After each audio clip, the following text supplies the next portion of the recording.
अस्सलाम वालेकुम दोस्तों, आज का बड़ा सवाल है कि बिजली के बिल कब सस्ते होंगे, ये महंगे क्यों हैं, बिजली इतनी महंगी आखिर हुई कैसे है और क्या हुकूमत हमें मुस्तकबिल में कोई रिलीफ देने जा रही है या इससे भी बड़ा ब्लंडर होने जा रहा है। बिजली यहाँ तक कैसे पहुँची, इसके लिए दोस्तों हम 5 से 7 मिनट में आपको समझाएंगे। आप 2 मिनट के लिए भी स्क्रीन पर रुके तो आप वो सब समझ जाएंगे जो आज तक आपको किसी ने नहीं बताया। आपको हमेशा उन जर्द सहाफ़त करने वालों ने ट्रक की बत्ती के पीछे लगाया है और आपको हकाइक से हटा दिया है। हकाइक क्या हैं, आइए जानते हैं।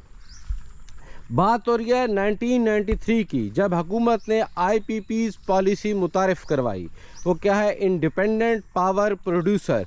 हुकूमत से हट के वो लोग जो बिजली पैदा करेंगे वो पाकिस्तान से होंगे या बाहर से, लेकिन हुकूमत उनको सॉवरेन गारंटी देगी, यानी कि जो खर्च करेंगे, जो लैंड परचेज़ करेंगे, उनको जो फ्यूल है वो भी एक्सचेंज रेट पे मिलेगा और उनको किसी किस्म का नुकसान ना होगा। अब वापडा बहुत बड़ा इदारा है, पूरे मुल्क में एक जंजीर की तरह है, जिस तरह बाकी इदारे भी हैं जो पूरे मुल्क में कायम हैं, लेकिन ज़ाहिर है इसके एसेट्स बहुत ज़्यादा थे। इसको प्राइवेटाइज़ करना, उस वक्त लाखों की तादाद में इसके मुलाजमीन थे, प्राइवेटाइज़ करना बहुत मुश्किल था। उसका सलूशन क्या निकाला गया, IPPs मुतारिफ़ करवाए गए और IPPs ने वो अंधी मचाई जो हम आपको आगे बताने लगे हैं। इंडिपेंडेंट पावर प्रोड्यूसर का पहला एग्रीमेंट कब होता है, ये होता है तकरीबन 1994 में। अच्छा, इसकी मद में होता क्या है, इसकी मद में कैपेसिटी चार्जेस हमने देने होते हैं। पहले हम आपको बता दें कैपेसिटी चार्जेस क्या हैं। कैपेसिटी चार्जेस वो चार्जेस हैं जो एक पावर प्लांट बिजली प्रोड्यूस कर रहा है या उसकी कैपेसिटी है। आप वो बिजली लें या ना लें, आपको वो चार्जेस पे करने पड़ते हैं। अब पाकिस्तान की खपत की तरफ आते हैं। हमें बिजली चाहिए कितनी, ज़्यादा से ज़्यादा। जब समर सीज़न होता है तो हमें ज़्यादा से ज़्यादा 31,000 मेगावाट बिजली चाहिए, और जो हमारी हुकूमत ने बिजली बना ली है पावर प्रोड्यूसर से मुआहदे करके वो 41,000 मेगावाट है। 10,000 एक तो हमारी ज़रूरत से ज़्यादा हो गई। उसके बाद जो दूसरी बात अहम है, जो हमारा जो ट्रांसमिशन और डिस्ट्रीब्यूशन सिस्टम है जिसके ज़रिए बिजली हम तक पहुंच रही है, उसमें इतनी कैपेसिटी ही नहीं है। 41,000 जो पैदा हो रही है वो तो बाद की बात है, जो हमारी डिमांड है 31,000 की, वो भी हमें सप्लाई नहीं हो सकती। क्यों, ट्रांसमिशन सिस्टम, ग्रिड ये बर्दाश्त ही नहीं कर सकता उस लोड को। महज हम तक 25,000 मेगावाट बिजली पहुंचती है। कितनी, 25,000 मेगावाट, और हम कीमत कितनी की दे रहे हैं, 41,000 मेगावाट की। अब एक और क्वेश्चन है, ये कीमत हम दे कैसे रहे हैं। बिजली के बिल हम ले रहे हैं रुपीज़ में बिल ले रहे हैं, और पे किस में कर रहे हैं, डॉलर में कर रहे हैं। IMF ने ये तय कर दिया है कि डॉलर का रेट कौन तय करेगा, रिसेंटली जो एग्रीमेंट्स हुए हैं मार्केट तय करेगी, और जो इन्वेस्टर्स बाहर से आ रहे हैं उनके ऊपर कोई इस किस्म की टैक्स की पोजीशन नहीं लगानी। अच्छा, अब आपका ये सवाल होगा कि मैंने कैपेसिटी चार्जेस के हवाले से आपको मुकम्मल गाइड नहीं किया, तो मैं अब आपको बताता हूँ 1 बाय 1 सारी चीज़ें कि हम जा किस तरफ रहे हैं। कैपेसिटी चार्जेस में जी, कॉस्ट ऑफ लैंड परचेज़, वो IPPs जो हैं जो ज़मीन परचेज़ करते हैं उसकी मद में हम उनको कीमत देते हैं। डिज़ाइन, इंस्टॉलेशन, टैक्सेस, इंश्योरेंस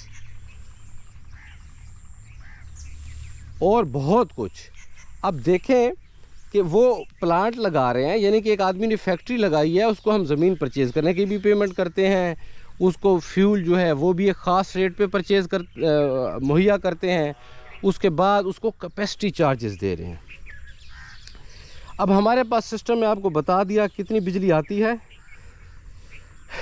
जो प्रोड्यूस हो रही है 41,000, जो डिमांड है वो 31,000, जो हम तक पहुंच सकती है वो 22,000। भाई ये ऊपर वाली बिजली क्यों ली गई, 19,000 मेगावाट, ये इसके हम चार्जेस पे कर रहे हैं, हम इसे इस्तेमाल कर ही नहीं सकते। ये 2021-22 का इकनॉमिक सर्वे ऑफ पाकिस्तान है। अब बात कर ले सब्सिडी की। बार बार हमें कहा जाता है कि आप लोगों को सब्सिडी दी जा रही है।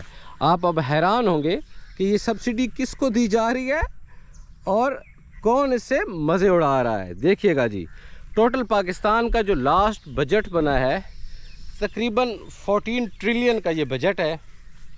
अब 14 ट्रिलियन में से जो 1 ट्रिलियन है वो कहाँ गया? वो IPPs के पास चला गया। कैसे चला गया? टोटल सब्सिडी हुकूमत ने कहा भाई 14 का है, 1 ट्रिलियन की हम अपनी आवाम को सब्सिडी देंगे।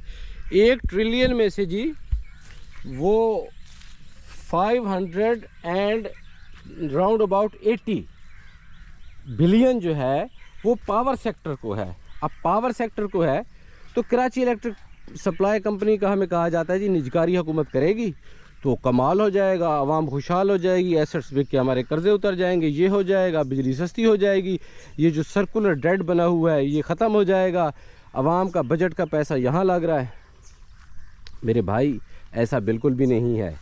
कराची इलेक्ट्रिक पावर कंपनी को प्राइवेट कर दिया गया, वो प्राइवेट हो गई।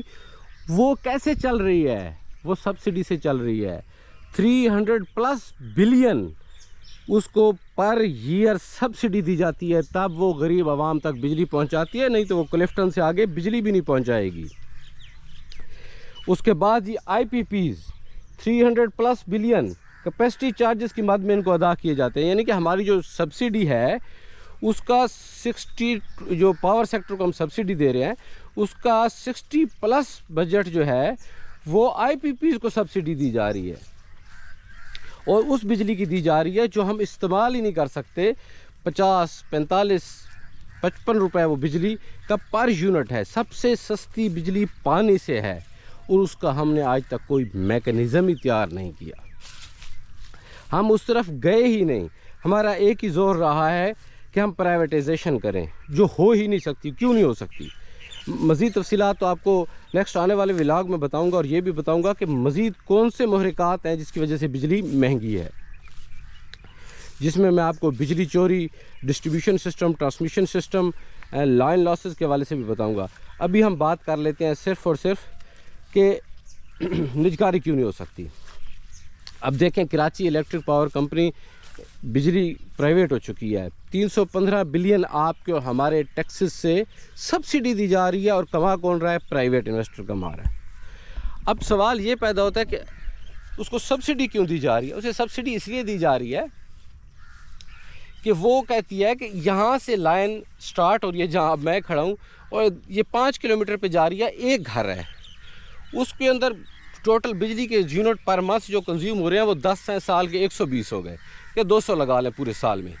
और यहाँ से वहाँ तक जो लाइन लॉसेस हैं, 5 किलोमीटर की लाइन है, ये कौन पे करेगा? अगर हुकूमत सब्सिडी देना बंद कर दे तो कराची के जो रूरल एरियाज़ हैं, देहाती इलाके हैं, वहाँ दोस्तों बिल्कुल ब्लैक आउट हो जाएगा। उसके बाद ये जितनी भी कंपनीज़ हैं, अगर ये प्राइवेट होगी, बाबा इनमें ऐसा तो है नहीं कि टावर लगा दिया, सिग्नल्स के ज़रिए बिजली जानी है और वहाँ बहुत सारी कंपनियाँ आ जाएंगी, आपस में मुकाबला शुरू हो जाएगा और जो है रेट कम आ जाएंगे। ऐसा बिल्कुल भी नहीं है। आपकी गली है, आपकी सड़क है, वहाँ से सिर्फ़ और सिर्फ एक लाइन गुजर सकती है। आप अपनी गलियों में देखें, ये लाइनें भी आपके लिए वबाल जान है, तो वो इतनी लाइनें कहीं से बिछेंगी? दूसरी बात, चल रही पावर सेक्टर जो है उस पर रहा है, सब्सिडी पे चल रही है जो इलेक्ट्रिक पावर कंपनी है जो प्राइवेट की गई है। तो दोस्तों ये नामुमकिन है। बिजली चोरी एक अलग इशू है, लाइन लॉसेस एक अलग इशू है। अब IMF ने तय कर दिया है रिसेंट एग्रीमेंट्स में कि आप जो है बिल्कुल भी डन नहीं करेंगे। डॉलर का रेट क्या है, मार्केट तय करेगी, ये ऊपर जाएगा आने वाले दिनों में। अच्छा हाँ, पेट्रोलियम की बात करते, जो पावर सेक्टर को सब्सिडी दी जाती है उसमें गालबन 600 और कुछ 600 के करीब, 600 बिलियन के करीब है। उसमें से 50 बिलियन पेट्रोलियम को भी दी जाती है। हुकूमत की जो कंडीशन है, ये पेट्रोल महंगा होने जा रहा है, बिजली अक्टूबर में हुकूमत कुछ नहीं कर सकती। अब IMF के अंडर है, ये जो पिछले 28-29 साल से IPPs को सहूलियात दी गई हैं, ये उसका नतीजा है। अब हमारी वीडियो 10 मिनट के करीब होने लगी है। मुख्तसर आपको बता दूं हम कर क्या सकते हैं। हम पहले स्टेप पे तो ये कर सकते हैं, जिस तरह मुस्तकबिल करीब, माजी करीब में एक हुकूमत ने IPPs के साथ रीनेगोशिएट किया था एग्रीमेंट्स को, कि यार इतने चार्जेस तुमने, इतने 25 साल का या 30 साल का मुआहदा है तो इतने चार्जेस नहीं, हमारी ज़रूरत ही नहीं है उस तरह के, बल्कि उससे भी बेहतर आप मुआहदे करें। उनको कहें बस रीनेगोशिएट करें, हमारे पास कोई गुंजाइश नहीं, हम आपको पेमेंट कर सकेंगे। ठीक है, हमने आपको सॉवरेन गारंटी दी थी, रियासत पाकिस्तान ने गारंटी दी थी, अब हमारे हालात जो है। दूसरी बात, आपको पानी से जो कोला है, कोल पावर जो पाकिस्तान की लोकल है, उससे बिजली प्रोड्यूस करनी पड़ेगी, पन बिजली प्रोड्यूस करनी पड़ेगी, और अगर गैस से सस्ती बिजली बनती है, ये हम अपने नेक्स्ट व्लॉग में सारा बताएंगे, तो वो प्रोड्यूस करनी पड़ेगी। वो तमाम प्लांट्स आपको बंद करने पड़ेंगे जो 26-27 हज़ार मेगावाट से ज़्यादा हैं, और स्पेशली जो महंगी बिजली बना रहे हैं। उसके बाद जाके कहीं आपके ये 5 साल 10 साल बाद ये जो लॉन्ग टर्म प्रोसीजर है, आपके बिजली के रेट्स नीचे आएंगे। अदरवाइज़ आप बिजली कम इस्तेमाल कर रहे हैं, वहाँ से हुकूमत मजबूर है रेट बढ़ाएगी, क्योंकि उसने कैपेसिटी चार्जेस जो हैं देने हैं। तो इस मद में बिजली महंगी होती जाएगी, आपका इस्तेमाल कम होता जाएगा, लेकिन बिजली महंगी होती जाएगी और आपका बिल पहले से भी बढ़ जाएगा। जहां आप 300 यूनिट कंज्यूम करके 10,000 बिल दे रहे थे, वहां आप अब अगर 100 यूनिट भी कंज्यूम कर रहे हैं तो बिल आपका 20,000 हो जाएगा। क्यों? कैपेसिटी चार्जेस हैं, वो बिजली जो आप इस्तेमाल भी नहीं कर सकते, आप कर भी नहीं पा रहे और आप तक पहुँच भी नहीं पा रही, उसका रेट आपको देना होगा।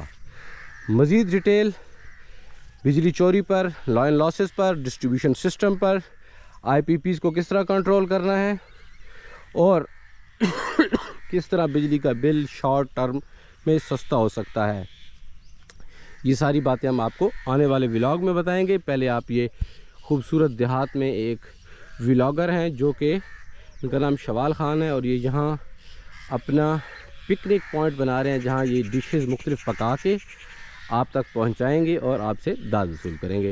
नेक्स्ट व्लॉग तक इजाज़त दीजिएगा। अल्लाह नेगेबान।